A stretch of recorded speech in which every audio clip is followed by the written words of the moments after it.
Hi, I'm Carrie Beamer. I wrote Keep What Remains, published by Ever 19 last May of 2020.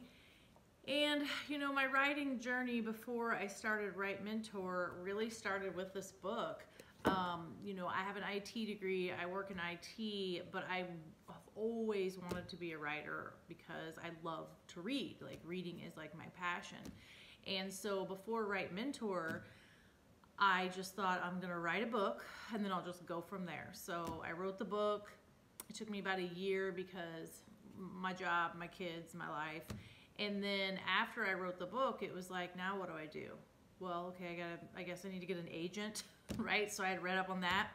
So one night I was looking through Twitter, like some agents and kind of what they were looking for, and I stumbled upon a post from Stuart White about WriteMentor, and it was like, what is this? What is this? And so I start reading through the program like, okay, so they're taking mentees and you got to give them your manuscript and you got to pick a couple mentors to give it to, and if you get picked, they're going to help you like basically get your book into perfect shape for an agent showcase. So I'm like, oh my God, this is me. It's what I want to do. And then I look and see that the deadline is like an hour from the time I was sitting there reading it. I was sitting there reading it in bed and the deadline was in an hour. So it was like super stressful. I'm sweating. I'm trying to read through all the mentors, trying to find somebody who I feel like would vibe with me and like my book. And I remember Sarah Barkoff and thinking like, I think we would be a good fit. Like, I'm gonna submit to her and we'll see what happens. And she picked me. So Sarah, well, I have to say, before she picked me, she sent me an email and was basically like, hey, if I pick your book, are you all in? Because I am not going to pussyfoot around anything. If I think we need to cut a chapter, we're cutting it. If I think a character needs to go, the character's gonna go. Like, are you all in? Are you willing to like change your book, like completely change your book? And it's like, yeah, like I'm all in. I mean, but on the inside, I'm thinking, what does she mean by completely change my book? Are we gonna completely change my book? So then she picked me and I talked to her for about an hour on the phone. And her book had been called The Wanderers, and it was getting ready to come out that summer. Also, she was moving to Florida. So she has her book coming out. She's moving, her husband, her two kids, they're moving to Florida, all while doing WriteMentor, being a mentor, because she had been a mentee the summer before. And so she gave me an edit letter. It was like, I don't know, 6 or 7 pages of single-spaced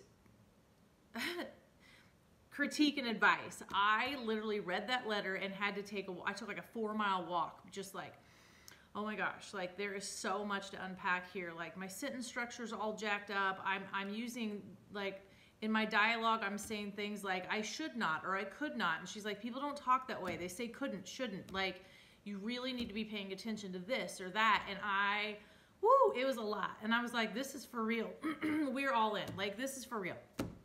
So we spent the summer, we went through the whole book once, fixing plot issues, fixing sentence structure. She's like, stop starting every paragraph with the same structure. Like, you need to write differently. Fixing the dialogue, changing. I think we cut 7 chapters, like, when it was all said and done. And we went through the book 2 times, fully, 2 full times of the book. I rewrote the ending. So then she's like, you know what? The first chapter, it is the one. Like, it has to be right. If the first chapter does not pull somebody in, they are not going to read chapter 2. I think I rewrote that first chapter, like, I don't know, 20 times. Like, I would rewrite it with some ideas that she was giving me. And she's like, what about this? What if they do this? And, well, I don't know, maybe and I mean, I literally rewrote that thing with her help, like, and advice and, what seemed to not work and what really pulled her in, like, 20 times. So then after we got the first chapter where she's like, yeah, this is it, nailed it. She's like, let's redo your query. Let's see what your query is, which, she's like, the query, if the agent or publisher doesn't like your query, they're not ever going to read your first chapter anyway. So it's like, oh my gosh, you're right. So we rewrote the query. And I want to say that thing was like 30 times, literally changing just one word to see how it sounded and did it pull you in more. And I mean, Sarah was all in with me. I mean, even through everything she was going on, and her book came out you know, that July, The Wanderers, and I loved it. Oh my gosh, I loved it. And I saw in her writing, like, see, she doesn't do all those mistakes I was making because she had been a mentor. And her background is in, I think her degree is even in writing or something. And I, like, it was a game changer. When we got it done in time, we got it done in August, and we got it ready for the agent showcase. The agent showcase happened. So WriteMentor put my book on their website. I think it was like my query and then a blurb of my, maybe even the whole first chapter, it might have been. And I did get a couple of requests, but while I was waiting on that, Sarah was like, hey, why don't you submit to Ever 19? They had published her book, and they really like kind of like gritty teen books, you know. And so she's like, and I said, can I use your name? She's like, absolutely. So I queried them and said, hey, Sarah Barkoff was my mentor in this program called WriteMentor, and sent my query that we had worked on. And that was like the end of August. And then it was like 3 days before Christmas here in the United States, I got an email from them. It was like, I don't know, 11 o'clock on a Wednesday night, right? Random. You're thinking it's going to come in the morning, or you're thinking a Monday. Anyway, so I get this email saying, we'd love to publish your book. And I'm like, oh my God, best Christmas present ever, right? So, of course, the first person I send a message to is Sarah. Well, it's like midnight in Florida, right? So I didn't hear from her. But then at 5 the next morning, my time, she's just like, you know, like, we did it. And so, yeah, super exciting. My book came out in May 2020.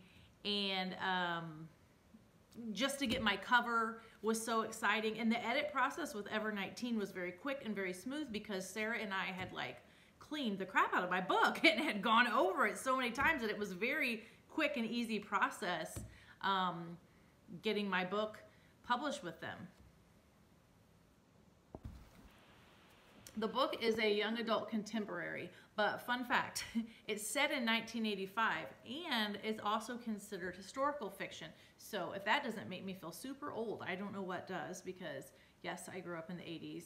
I think the funnest thing about this book is that it's very, MTV's huge and big hair and crazy clothes, bright neon colors, and, you know, Molly Ringwald's Breakfast Club and Pretty in Pink, and it's like no cell phones. Like, you're stopping at the payphone to call your friends.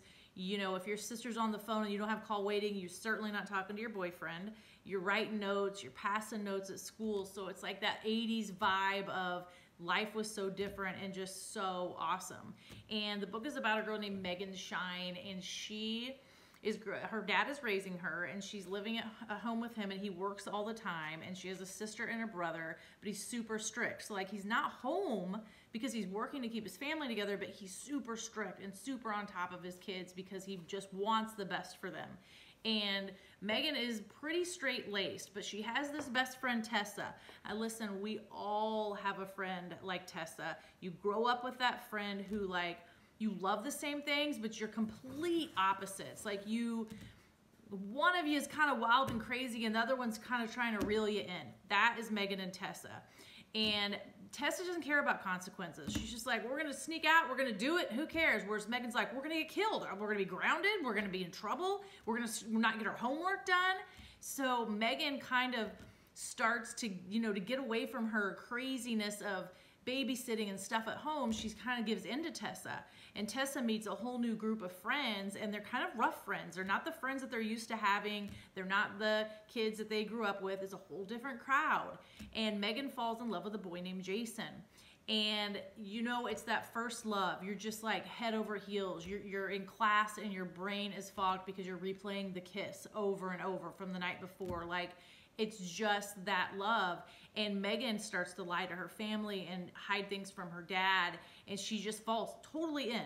And tragedy strikes, and all her decisions boil up into one big thing that happens to her, and it's just life-changing. It's heartbreaking. It's a game changer for her, and it's like she has two paths she can go on, and each path has a major problem with it. It has a major heartbreak with it. And so it's just, and I don't want to give away obviously the plot twist or too much, but it's just her journey and kind of the decisions she has to make and where that's going to take her. So yeah, it's a ton of fun. Keep What Remains came out, and while I was waiting on it, right after WriteMentor, I immediately started writing a second book. It was like, okay, I got this figured out as far as like sentence structure and chapters and how you want dialogue. And so I'm like, I got this other book in my head. I got these characters, they're speaking to me. So I wrote a second book while I was querying this book. And so Keep What Remains came out, and then I started querying Signs We Don't See, which is another young adult contemporary book that I wrote. And Evernight Teen, I queried them again, just like, hey, you published my first book. Do you want to publish my second book? And they said yes. So Signs We Don't See comes out in March 2021, so it's getting ready to come out. And then I am actually writing my third book, which is a lot slower because of the pandemic, and my job has gone crazy. But I will say, there is a community on Instagram called Bookstagram, and these people are like salt of the earth, man. They are your people. If you are a writer or a reader, these are your people. I mean, I have friends I have met on there from all over the world, everywhere, as far as Austria, India, Sweden, I mean, everywhere. My book is sitting in their homes, and they're like some of my best friends, and I've never even met them. I mean, you learn stuff about each other's lives, and they support your book and they support your journey, and you know, you encourage them to do what they love, and you know, they take pictures of their dog or their cat with your book, or the snow or the rain. I mean, Bookstagram. Authors, readers, Bookstagram people are your people. They don't play. They're all in with you, and they're amazing. They're amazing. So I have to say, don't sleep on Bookstagram. You need to look them up. One piece of writing advice that I give new authors, which is funny because I consider myself a new author, is to find a critique partner, to find a beta reader. That's what WriteMentor is. I mean, WriteMentor, okay, if you submit a manuscript and you don't get picked for their program, I can guarantee you, while you don't get picked, you will find somebody in that community who, like you, is just looking for some help on their book or some advice or an opinion. So hook up with these people. Get in with Stuart White and his community. They're teaching classes. They're doing online stuff. They have a magazine. Like, get involved with these people, because my biggest advice is to have someone read your book who's not your friend, who's not your family, who's not your coworker, because listen, those people are awesome, but they're going to tell you that your book's so great. They're going to be like, you know, you wrote a book, great job. That's not what you need. You wrote a book, great job, but chapter 10's awful. Or I fell asleep on chapter 2 because I don't care what happened to this character. Or, you know, your spelling of some of your words is off and you got typos. Like, you need, you know, and listen, find somebody who doesn't charge you for that. That's a writer, and they'll switch with you. You take their book, they'll take your book. That's my biggest advice. Just find a critique partner. Find someone who you can work with and who can work with you. And let me tell you, it's so valuable. It's a game changer. WriteMentor changed my life. The dedication. I have a dedication in this book to Stuart White, to Sarah Barkoff, because without them, I would not have got published. I wouldn't have a second book coming out, and I surely wouldn't be writing a third book. So that's my biggest advice. And also, don't ever give up. Don't ever give up, so this can happen.